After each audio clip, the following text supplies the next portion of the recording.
नमस्कार बच्चों, आज हम लोग पढ़ने वाले हैं जैव विविधता के बारे में।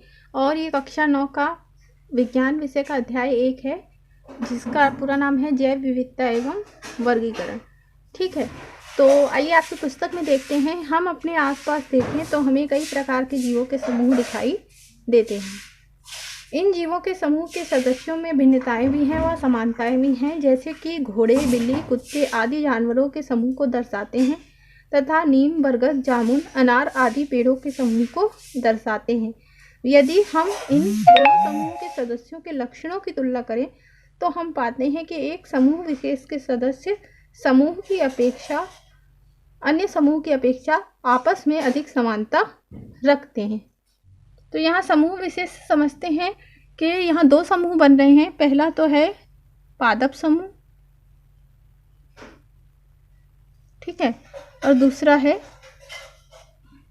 जंतु समूह। ठीक, और जैसा कि बांटा गया है कि बरगद, जामुन,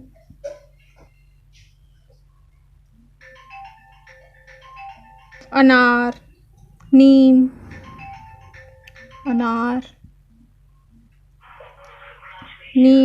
ये सब किसके अंतर्गत आते हैं?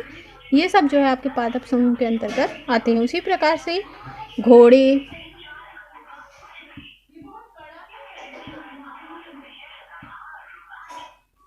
बिल्ली,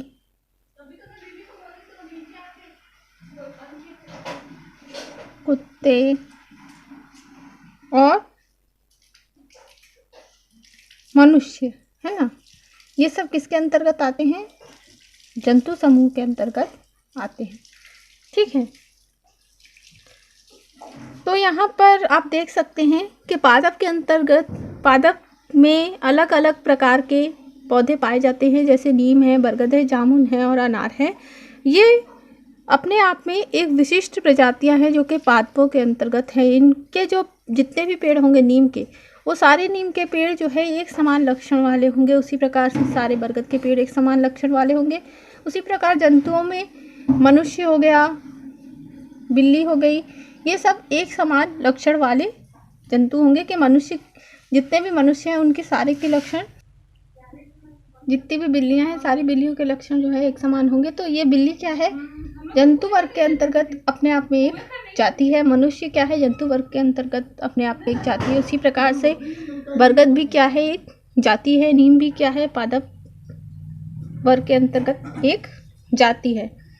तो इसको हम इस प्रकार से समझ सकते हैं कि पृथ्वी पर अनेक जातियों के जंतु एवं पादप मिलते हैं।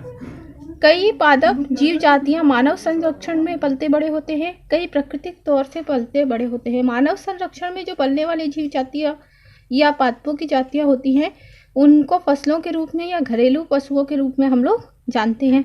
जबकि जो स्वतंत्र रूप से प्राकृतिक रूप से उगने वाले पादपों की जातियां, जंतुओं की जातियां हैं, वो जैव विविधता के मुख्य आधार होते हैं।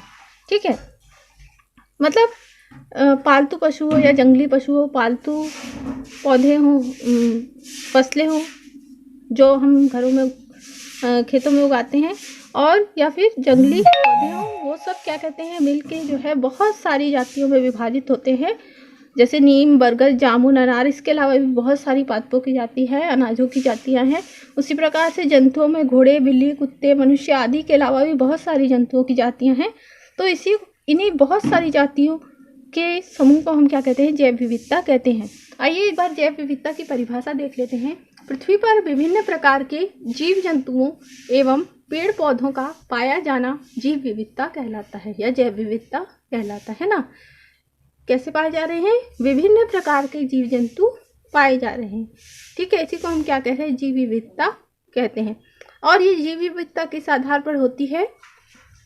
पृथ्वी पर पाई जाने वाली विभिन्न जातियों के आधार पर यह जीव विविधता होती है। जीव विविधता में पाई जाने वाली इस विविधता के कारण ही प्राकृतिक संतुलन बना रहता है। प्राकृतिक संतुलन कैसे बना रहता है? कि यहाँ पर आप जानते हैं कि जंतु जो होते हैं उनके अपने स्वयं में भोजन निर्माण करने की क्षमता नहीं होती, तो वो अपने भोजन के लिए किसके ऊपर डिपेंड करते हैं? पादप के ऊपर डिपेंड करते हैं। और पादप जो है देखभाल के लिए किसके ऊपर डिपेंड करते हैं? जंतुओं के ऊपर डिपेंड करते हैं। तो ये जो प्रकृति का सामंजस्य है, संतुलन है, वो किसके द्वारा है? पादपों के द्वारा भी बनता है और जंतुओं के द्वारा भी बनता है। अगर पादपों की जातियाँ खत्म हो जाएंगी तो जंतु जो होंगे वो पूर्ण रूप से नष्ट हो जाएंगे, क्योंकि इनके अंदर अपने लिए भोजन की उत्पन्न करने की क्षमता नहीं है। उसी प्रकार से अगर जंतु जातियाँ नष्ट हो जाएंगी तो पादप जातियाँ इतनी ज़्यादा बढ़ जाएंगी कि वो जो है स्वतः ही नष्ट होना प्रारंभ हो जाएंगी, उनके लिए पोषण पृथ्वी में उपस्थित नहीं रहेगा। तो इस प्रकार जो है पादप और जंतु का पारिस्थितिक तंत्र में संतुलन होना आवश्यक होता है, और इस संतुलन के लिए ही जैव विविधता जरूरी होती है ना। पारिस्थितिक तंत्र का निर्माण और खाद्य श्रृंखलाओं की पूर्ति इन्हीं क्या कहते हैं, विभिन्न जातियों के समन्वय के द्वारा होती है। जैव पारिस्थितिक विविधता का प्रमुख कारण जीवों की आनुवंशिक भिन्नताएं होती हैं। अब आनुवंशिक भिन्नताओं को यहीं पर हम लोग समझ लेते हैं। जैसे जितने भी नीम के पेड़ हैं, मान लीजिए 3-4 नीम के पेड़ हैं या 4 नीम के पेड़ हैं, तो ये सारे नीम के पेड़ जो है आपको एक ही समान पत्तियों वाले, एक ही समान फल उत्पन्न करने वाले, एक ही समान औषधीय गुण वाले दिखेंगे। उसी प्रकार से इसके अपोजिट जो अनार का पेड़ होगा, ठीक है, अगर इसके अपोजिट आप 2 अनार के पेड़ ले लेंगे तो वो क्या होंगे, नीम के पेड़ से कैसे होंगे, बिल्कुल ही भिन्न होंगे। आएंगे दोनों पादप के अंतर्गत, लेकिन आपस में भिन्न, अनार और नीम आपस में भिन्नताएं दर्शाएंगे, जबकि नीम के सारे पेड़ आपस में समानताएं दर्शाएंगे और अनार के भी जो सारे पेड़ हैं वो आपस में समानताएं दर्शाएंगे। तो ये होता है आनुवांशिकी के कारण। आनुवांशिकी क्या चीज़ होती है?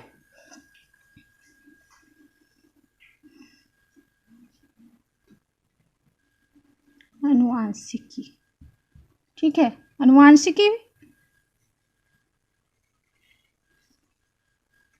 एक गुण होते हैं जो अपने माता पिता के द्वारा संतानों को हस्तांतरित होते हैं। आनुवांशिकी क्या है?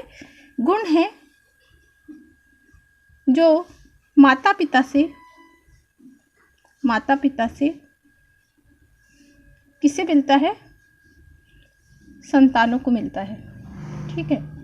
और इसी के कारण, आनुवांशिकी के कारण ही कोई जाति विशेष का विकास होता है, क्योंकि किसी जाति के जितने भी जीव होते हैं, उनके माता पिता से उनके संतानों को गुण मिलते जाएंगे तो जाति की जनसंख्या बढ़ती जाएगी, जीवों के समूह की संख्या बढ़ती जाएगी, और यही संख्या आगे चल के जो है क्या कहलाएगी? जाति कहलाएगी। तो इस प्रकार से जैव विविधता को आनुवांशिक विविधता भी कहा जाता है। जो जाति शब्द बार बार आ रहा है उसको एक बार हम पारिभाषिक रूप से समझ लेते हैं। जाति जो होती है, एक समान लक्षणों वाले समूह विशेष को हम जाति कहते हैं। जैसे नीम का पेड़, ठीक है, तो नीम के पेड़ जितने भी नीम हैं वो क्या कहलाएंगे? एक जाति कहलाएंगे। मतलब इनके सारे लक्षण कैसे होंगे? एक समान होंगे। जैसे बिल्लियाँ हैं तो जितनी भी बिल्लियाँ होती हैं 4 पैर होंगे, पूँछ होगी, उनकी जो आवाज़ है वो सबसे अलग होगी। ये उनका आनुवांशिक गुण है जो उनको अपने माता पिता से प्राप्त हुआ है। तो ये बिल्लियों की क्या होगी? जाति होगी। और इसके अतिरिक्त जाति में क्या होता है? जंतु जो होते हैं वो आपस में प्रजनन करने की क्षमता रखते हैं। तो आइए एक बार जाति की परिभाषा को लिख के देख लेते हैं कि जाति किसे कहते हैं। ये देखिए, जाति एक समान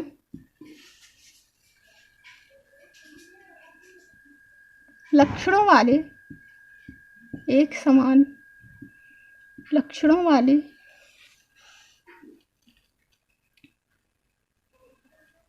जीवों का ऐसा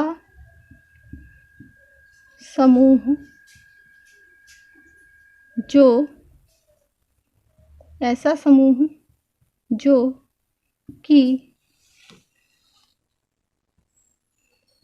आपस में प्रजनन, या ऐसे लिख सकते हैं अपने समूह में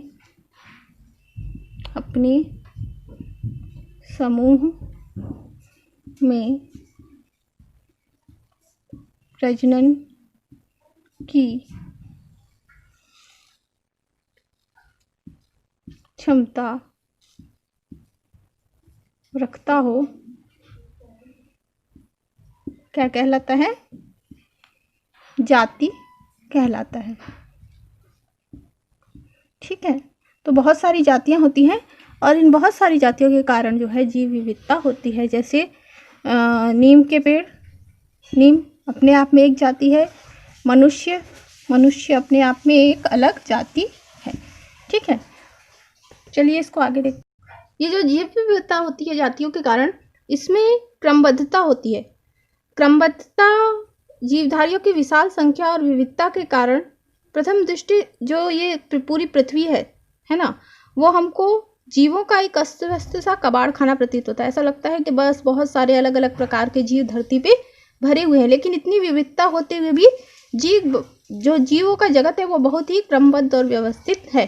पृथ्वी पर पाई जाने वाली सभी जीव जातियों को पारस्परिक समानताओं तथा असमानताओं के आधार पर तुलनात्मक विभाजन करके अनेक छोटे बड़े समूहों में बांटा गया है ना। तो इसको हम लोग ऐसे समझ सकते हैं कि जैव विविधता में क्या है?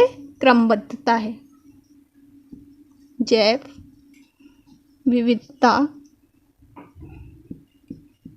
में क्रमबद्धता है। ठीक है, और ये क्रमबद्धता किस कारण है? कि जीवों के अंदर जो है समानताएं भी हैं और असमानताएं भी हैं। ठीक है, तो अभी हम लोगों ने जाति के बारे में पढ़ा, तो समानता कहाँ पर होगी? समानता कहाँ होगी? एक ही जाति में समानता होगी। अपनी जाति में कोई जीव क्या प्रदर्शित करेगा? अपनी जाति के अन्य जीवों के साथ समानता प्रदर्शित करेगा, जबकि दूसरी जाति के जीवों के साथ क्या प्रदर्शित करेगा? वह असमानता प्रदर्शित करेगा। ठीक है, इसके आधार पर तुलनात्मक विभाजन करके, तुलनात्मक विभाजन मतलब उनके समानता और असमानताओं की तुलना करके, कि अगर लंबे पैरों वाला कोई जीव है तो उसको किस में रख दें? जिसके लंबे पैर है, लंबी गर्दन है, तो वो जिराफ के अंतर्गत रख देंगे। छोटे पैर है, छोटी गर्दन है, तो उसको बकरी के अंतर्गत रख देंगे, है ना। तो इस तरीके से वहाँ पर क्या कर रहे हैं? तुलनात्मक विभाजन करके उनको छोटे बड़े समूहों या वर्गों में बांटा गया है। जैसे एग्जाम्पल ले सकते हैं मछलियाँ, है ना। एग्जाम्पल में आप लोग देख लीजिए, जो मछली है उसको हम लोग पीसीस या मत्स्य वर्ग के अंतर्गत रखते हैं।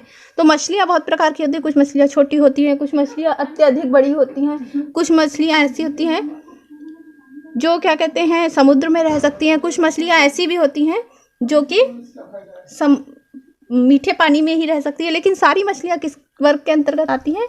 पीसिस के अंतर्गत आती हैं। उसी तरीके से उदाहरण ले सकते हैं सांप और मनुष्य का।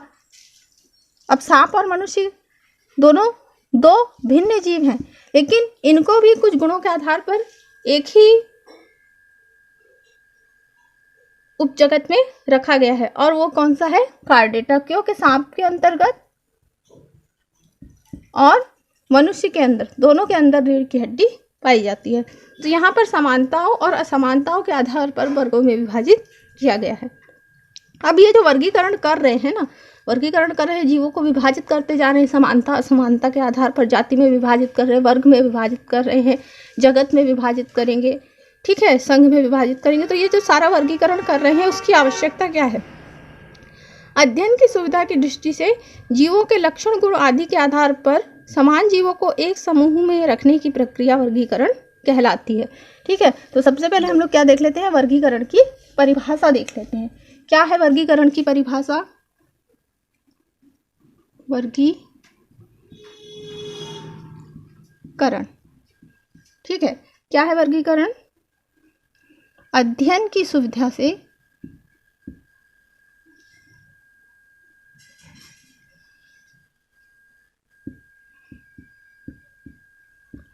अध्ययन की सुविधा से जीवों को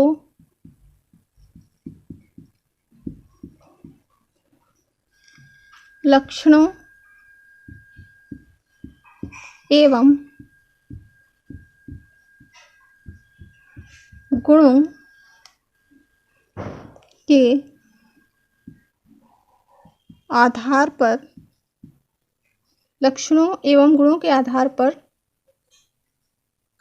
एक समान जीवों को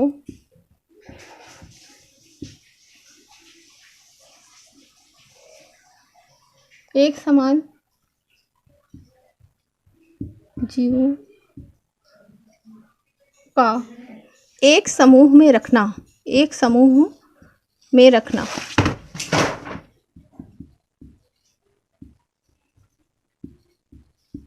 क्या कहलाता है?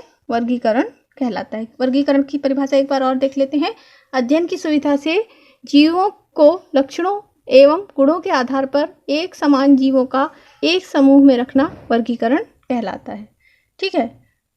सिर्फ जीवों में ही नहीं, हम लोग अपने आसपास में बहुत सारी चीज़ों में वर्गीकरण देखते हैं। जैसे किसी किताब की दुकान में, अब किताब की दुकान में आप लोग देखोगे, आप विज्ञान की पुस्तक मंगाओ, दुकानदार जो है एक विशेष खंड की ओर जाएगा जहाँ पर जो है सारी किताबें कैसी रखी होंगी, विज्ञान की ही रखी होंगी। स्कूल में भी हमको वर्गीकरण देखने को मिलता है। क्या सारे बच्चों को एक साथ बिठाकर पढ़ाया जाता है? नहीं पढ़ाया जाता है। कोई बच्चे बहुत छोटी कक्षा के होते हैं, KG 1 KG 2 के होंगे, कुछ बच्चे बड़ी कक्षाओं में पढ़ते हैं। तो यहाँ पर वर्गीकरण किस आधार पर करा गया है? कक्षाओं के आधार पर किया गया है। विभिन्न आयु वर्ग के बच्चों को अलग अलग कक्षाओं में जो है भर्ती किया जाता है ना, और वैसा ही उनको पाठ्यक्रम होता है, वैसा ही उनको पढ़ाया जाता है। ठीक है। तो वर्गीकरण जो है सुविधा प्रदान करता है लक्षणों के आधार पर, गुणों के आधार पर बांटकर समूह में रखने पर। ठीक है। और जीवों में ये जो है इसलिए किया जाता है कि जीवों को उनकी समानताओं एवं असमानताओं के आधार पर, नए जीवों को अगर हम पहचानते हैं कि नहीं, है ना, तो उन्हें पहचान कर उनका अगर नामकरण करना है, सबसे पहले आप तो नए जीव को पहचानेंगे तो उनको किन जीवों के साथ में रखें। तो हम वर्गीकरण जब कर लेते हैं तो आपको पता चलता है कि किस प्रकार के जीवों को कौन से समूह में रखना है। फिर उन जीवों का अंतर्राष्ट्रीय मानकों के आधार पर, जो अंतर्राष्ट्रीय मानक होता है, नामकरण की विधि होती है ना, तो द्विनामकरण पद्धति बोलते हैं उसको। उस द्विनामकरण पद्धति के आधार पर जीवों का नामकरण करना भी तभी संभव होता है जब हम जीवों का वर्गीकरण कर लेते हैं। ठीक है। इसके अतिरिक्त वर्गीकरण करने से जीवों की उत्पत्ति का पता चलता है, उनका विकास कैसे हुआ, किस क्रम में हुआ उसका पता चलता है, उनकी कार्य की और आकार की का पता चलता है। मतलब जो उनके इंटरनल अंग है, आमाशय है, पित्ताशय है ना, और उनका क्या कहते हैं पाचन तंत्र है, तंत्रिका तंत्र है, उत्सर्जन तंत्र है, इन सब का अध्ययन करने में सुविधा मिलती है जीवों का वर्गीकरण करने पर। ठीक है। तो वर्गीकरण क्या होता है? जीव जगत के अध्ययन की दृष्टि से बहुत ही महत्वपूर्ण होता है। और अगर आपको हमारा ये वीडियो पसंद आया हो, आज के वीडियो में बस इतना ही, वीडियो पसंद आया तो आप इसको शेयर कीजिए, लाइक कीजिए और सब्सक्राइब कीजिए। धन्यवाद।